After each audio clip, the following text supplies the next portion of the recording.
ஓம் சாய்ராம். அத்தியாயம் 29. டெண்டுல்கர் குடும்பம். பாந்த்ராவில் டெண்டுல்கர் குடும்பம் என்னும் ஒரு குடும்பம் ஒன்று இருந்தது. அதன் உறுப்பினர்கள் எல்லோரும் பாபாவிடம் பக்தி கொண்டவர்களாக வாழ்ந்து வந்தனர். பாபு டெண்டுல்கர் என்னும் அவர்களது மகன் இரவும் பகலும் அரும்பாடுபட்டு படித்து கொண்டிருந்தான். அவன் மருத்துவ பரீட்சைக்கு செல்ல வேண்டும். சில ஜோசியர்களை கலந்து ஆலோசித்தான். அவனது ஜாதகத்தை பரிசீலித்துவிட்டு கிரகங்கள் அவனுக்கு இவ்வருடம் சாதகமாக இல்லை என்றும், எனவே அடுத்த வருடம் அவன் பரீட்சைக்கு சென்றால் நிச்சயம் வெற்றி பெறுவான் என்றும் அவர்கள் கூறினர்.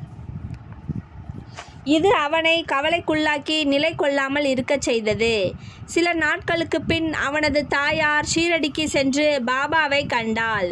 பல விஷயங்களுடன் சில நாட்களில் பரீட்சை எழுதவிருந்த தன் மகனின் கவலைக்கிடமான நிலைமையும் அவள் பாபாவுக்கு கூறினாள். இதை கேட்டுவிட்டு பாபா கூறினார், உனது மகனிடம் என்னை நம்பும்படி சொல். ஜாதகம், கைரேகைக்காரர்களின் ஜோசியம் ஆகிய முன்னோடி உரைகளை தூக்கி எறிந்துவிட்டு அவன் பாட்டுக்கு படித்து கொண்டிருக்கட்டும். பரீட்சையை அமைதியாக எழுதட்டும். அவன் இவ்வாண்டு தேறுவது உறுதி. என்னை நம்பும்படியும் ஏமாற்றம் அடைய வேண்டாம் என்றும் சொல் என்றார் பாபா. தாய் வீட்டுக்கு திரும்பி இச்செய்தியை மகனுக்கு தெரிவித்தாள். பின்னர் அவன் கஷ்டப்பட்டு படித்து உரிய காலத்தில் பரீட்சையும் எழுதினான். எழுதும் பேப்பர்களை அவன் நன்றாக செய்திருந்தான். ஆனால் சந்தேகத்தால் பீடிக்கப்பட்டு பாஸ் செய்வதற்கு போதுமான மார்க்குகள் தான் பெறப்போவதில்லை என்று எண்ணினான்.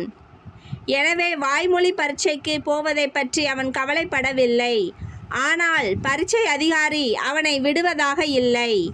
அவன் எழுதிய பேப்பர்களில் பாஸ் செய்து விட்டதாகவும் வாய்மொழி பரீட்சைக்கு அவன் வரவேண்டும் என்றும் சக மாணவன் ஒருவன் மூலம் செய்தி அனுப்பினார். இவ்வாறாக அவன் அப்பரீட்சையில் தேறுவதற்கு ஊக்குவிக்கப்பட்டு இரண்டிலுமே வெற்றி அடைந்தான். கிரகங்கள் அவனுக்கு எதிராக இருந்த போதிலும் பாபாவின் அருளால் அவன் இவ்வாறாக வெற்றி பெற்றான். ஐயங்களும் கஷ்டங்களும் நம்மை சற்றே அசைத்து நம்பிக்கையை உறுதிப்படுத்தவே சூழ்கின்றன என்பதை இங்கே அறிய வேண்டும். நாம் வாழ்க்கையில் சோதனைக்குள்ளாக்கப்படுகிறோம். முழு நம்பிக்கையுடன் பாபாவை பற்றி கொண்டு நமது முயற்சிகளை தொடர்ந்து செய்வோமேயானால் நமது முயற்சிகள் அனைத்தும் முடிவாக வெற்றி முடி சூட்ட பெறும்.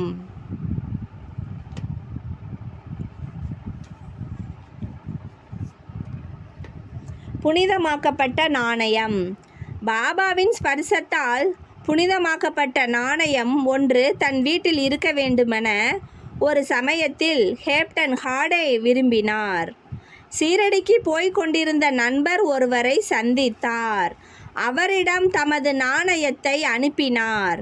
அந்த நண்பர் ஷீரடிக்கு சென்று நமஸ்கரித்த பின் முதலில் தமது ரூபாயை தட்சிணையாக அவர் பாபாவுக்கு அளித்தார். அதை அவர் வாங்கி சட்டை பையில் போட்டு கொண்டார். பின் நண்பர் ஹாடேயின் நாணயத்தை கொடுத்தார். அதை பாபா கையில் வாங்கி உற்று பார்த்துவிட்டு தமது வலது கை கட்டை விரலால் சுண்டிவிட்டு பிடித்து விளையாடினார். பின் அந்த நண்பரிடம் அவர் உதி பிரசாதத்துடன், இதை அதன் உரிமையாளரிடம் திரும்ப கொடு, அவரிடமிருந்து எனக்கு எதுவும் வேண்டியதில்லை என்று கூறு, அமைதியுடனும் திருப்தியுடனும் அவரை வாழச் சொல் என்று கூறினார் பாபா.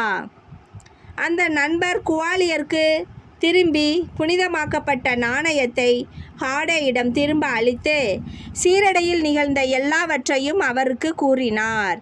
இம்முறை ஹாடே மிகவும் மகிழ்ந்து பாபா எப்போதும் தாம் விரும்பிய மாதிரியான நல்ல எண்ணங்களை ஊக்குவிக்கிறார் என்று உணர்ந்தார். பாபாவும் அதையே முறையாக நிறைவேற்றினார். வாமன் நார்வேக்கர். வாமன் நார்வேக்கர் என்று அழைக்கப்படும் மனிதர் ஒருவர் பாபாவை மிகவும் நேசித்தார். அவர் ஒருமுறை ஒரு நாணயம் கொண்டு வந்தார். அதன் ஒரு பக்கத்தில் ராமர், சீதா, லக்ஷ்மணர் ஆகியவர்களின் உருவங்களும் மற்றொரு பக்கத்தில் கூப்பிய கரங்களுடன் ஆஞ்சநேயர் உருவமும் பொறிக்கப்பட்டிருந்தது. அதை பாபா தமது ஸ்பரிசத்தால் புனிதப்படுத்தி உதியுடன் திருப்பி அளிக்க வேண்டுமென்ற எண்ணத்தில் பாபாவுக்கு அதை அவர் அளித்தார். ஆனால் பாபா உடனே அதை தம் பாக்கெட்டிற்குள் போட்டு கொண்டு விட்டார். வாமன் ராவின் எண்ணத்தை ஷாமா பின்னர் பாபாவுக்கு தெரிவித்து அதை திருப்பி அளிக்க வேண்டினார். பாபா பின்னர் வாமன் ராவின் முன்னிலையில் இவ்வாறு பேசினார். அது ஏன் அவருக்கு திருப்பி அளிக்கப்பட வேண்டும்? அதை நாமே தான் வைத்துக்கொள்ள வேண்டும். அதற்காக ரூபாய் 25 கொடுத்தாரானால் அது திருப்பி அளிக்கப்படும். வாமன் ராவ் ரூபாய் 25 சேகரித்து அவற்றை பாபாவின் முன்னிலையில் வைத்தார். பின்னர் பாபா அந்த நாணயத்தின் மதிப்பு 25 ரூபாயை விட மிக மிக அதிகமாகும்.